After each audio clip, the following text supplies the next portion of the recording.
Olá, vamos hoje discutir a dinâmica da massa pontual. O que é massa pontual? São situações físicas onde o objeto que contém massa pode ser considerado como um ponto. Nós estamos interessados no seu centro de massa se deslocando. Portanto, nós podemos dizer que trata-se da dinâmica pontual.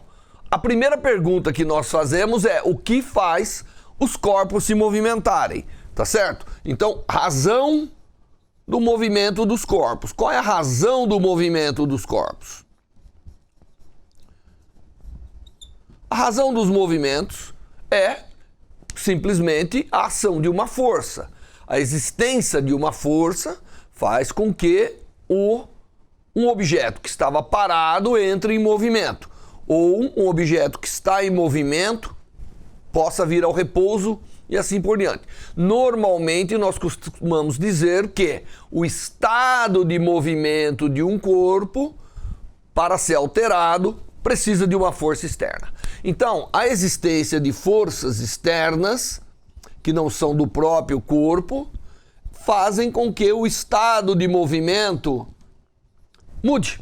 Portanto, para entender como que os objetos massivos, pontuais, se comportam, nós temos que entender como que essas forças agem sobre eles.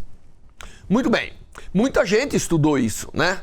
Muita gente estudou e chegou à conclusão que há um conjunto de comportamento muito bem estabelecido para a ação das forças externas sobre os corpos, né? E isso, quem fez com muita clareza foi o nosso grande Isaac Newton e deu origem às chamadas leis de Newton para a dinâmica dos corpos. Muito bem. Então, a razão do que um corpo se movimenta ou muda seu estado de movimento são forças externas. Tá certo? Quando um corpo está em movimento uniforme, ele não precisa de nada. Ele continua em movimento uniforme. Para mudar esse estado, ou diminuir a sua velocidade, ou aumentar a sua velocidade, ou mesmo trazê-lo ao repouso, é necessário forças externas. Então a gente diz que um corpo está num estado de movimento que a gente chama inercial quando ele está parado ou em movimento retilíneo uniforme. Esses são os estados de movimento que a gente chama de equilíbrio.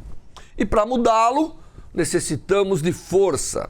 Então, a razão com que os corpos mudam seus estados de movimento são as forças externas. Muito bem, isso não é tudo, porque nós queremos também saber o quanto muda o estado de movimento.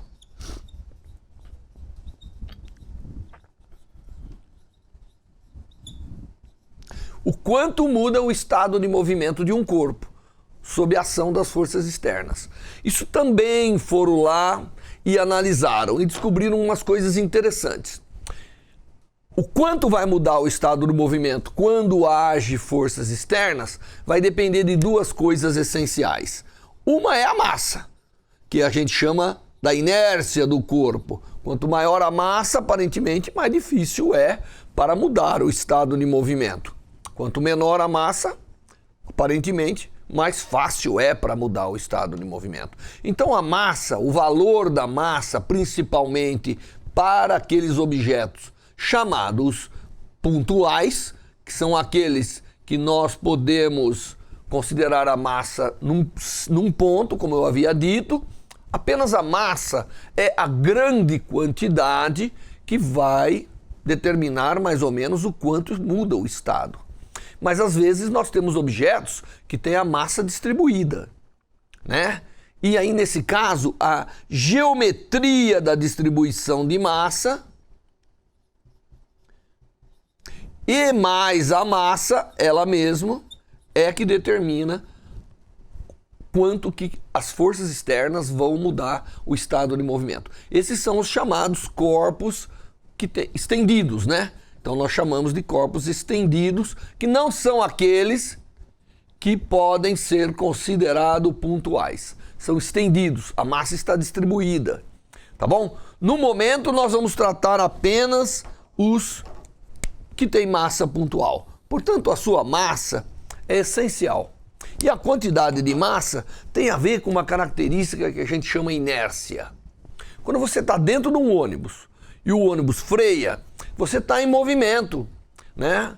Ele freia, você, se não tiver alguma força do ônibus para fazer você frear junto com ele, você continua em movimento. Essa é uma situação que a gente conhece muito bem da vida do cotidiano, não é verdade?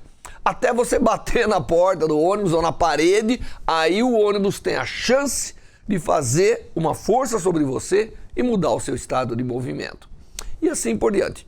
Todo esse contexto, ele se resume em umas leis brilhantes feitas por Isaac Newton, né, que são chamadas leis de Newton. As leis de Newton se resumem em três. A primeira delas, né, a primeira das leis de Newton é exatamente a chamada lei da inércia. E ele diz o seguinte, muito simples, ele diz aquilo que o nosso cotidiano manda. Um corpo permanece no seu estado de movimento até que uma ação externa haja sobre ele. Então, é a tendência em permanecer no seu estado de movimento. Essa é a primeira lei de Newton. Tendência de permanência no seu estado de movimento. Então, o corpo, ele tenta permanecer no seu estado de movimento. É por isso que a gente, quando está andando, tende a andar, continuar andando. Se você tropeça numa pedra, ela vai mudar o seu estado de movimento. Aí você pode até cair. Se você está dentro de um ônibus, ele está andando, você também permanece. Se você estiver parado e vier alguém te empurrar, a tendência é ficar parado, mas aí você dá um soco e vai embora. Tá certo? Por quê? Porque há ação externa. Se não houver ação de forças externas, você vai permanecer exatamente como você estava. Muito bem, essa é a primeira lei de Newton. Agora tem uma segunda lei de Newton. A primeira lei de Newton, ela diz mais ou menos o seguinte: qual é a tendência? Ela tenta qualificar o estado de movimento. A segunda já vem e quantifica o quanto vai mudar. Então aí é necessário uma fórmula, porque vamos envolver quantidades. A segunda lei de Newton, ela diz pra gente o seguinte, que a força que age sobre um corpo, que vocês já aprenderam, é um vetor, ela é igual a massa vezes a aceleração. Muito bem. O que é então aqui a mudança do estado de movimento? É a aceleração. Dado que você tem uma massa, a ação de uma força causa uma aceleração. O que a aceleração faz? Ou ela pega um corpo que tem velocidade, que está se deslocando, e traz ao repouso, né? No movimento desacelerado, ou ela pega um corpo que está parado e acelera, ou ela pega um corpo que já está andando, faz andar mais rápido. Então a quantificação da mudança do estado de movimento está na aceleração. A aceleração aqui é uma parte essencial.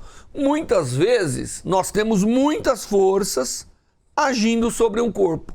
Muitas vezes são várias forças que agem sobre um corpo. Essas forças todas devem se somar, porque afinal, na nossa dinâmica do ponto, esse ponto não pode tomar caminhos distintos a cada momento com o mesmo conjunto de força. É necessário, não é verdade, que ele, de alguma maneira, responda ao conjunto de força, produzindo uma única aceleração sobre ele. Essa é a segunda lei de Newton que a gente chama. E a terceira lei de Newton, que é quem realmente coordena tudo isso, é a chamada lei da ação e reação.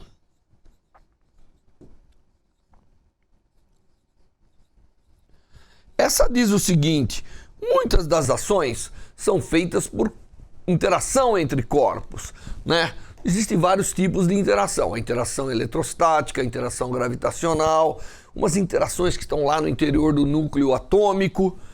Todas essas interações, na verdade, são feitas pelo contato de corpos ou por ação à distância. Você tem, por exemplo, a força gravitacional, você não precisa ter corpo em contato.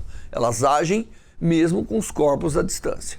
Já a força de atrito, por exemplo, ou a força de contato, quando você empurra um corpo, ela necessita de contato. Portanto, sempre as forças vão vir de interações entre coisas. Muito bem, enquanto uma age na primeira, a primeira age na segunda. Ação-reação. A toda ação corresponde uma reação. Se você empurrar alguém, você sente também o recuo, você sente a reação. Normalmente, ação e reação podem agir em corpos diferentes quando tiver esses corpos em ação, tá certo? Quando tiver corpo todo vinculado, aí a gente fica difícil, ação e reação, elas realmente não conseguem agir da mesma maneira, elas agem dentro do mesmo corpo e elas não causam efeito algum no estado de movimento. Normalmente, para que se mude o estado de movimento de um corpo, é necessário ação e reação em interações, em objetos diferentes, um agindo sobre o outro, de várias formas, né? Nós temos várias formas de interação. Estou generalizando como objetos, mas na verdade pode ser muita coisa aí nas interações, como nós vamos ver ao longo dessas aulas. Com esses princípios básicos, nós devemos ser capazes de resolver qualquer problema em mecânica.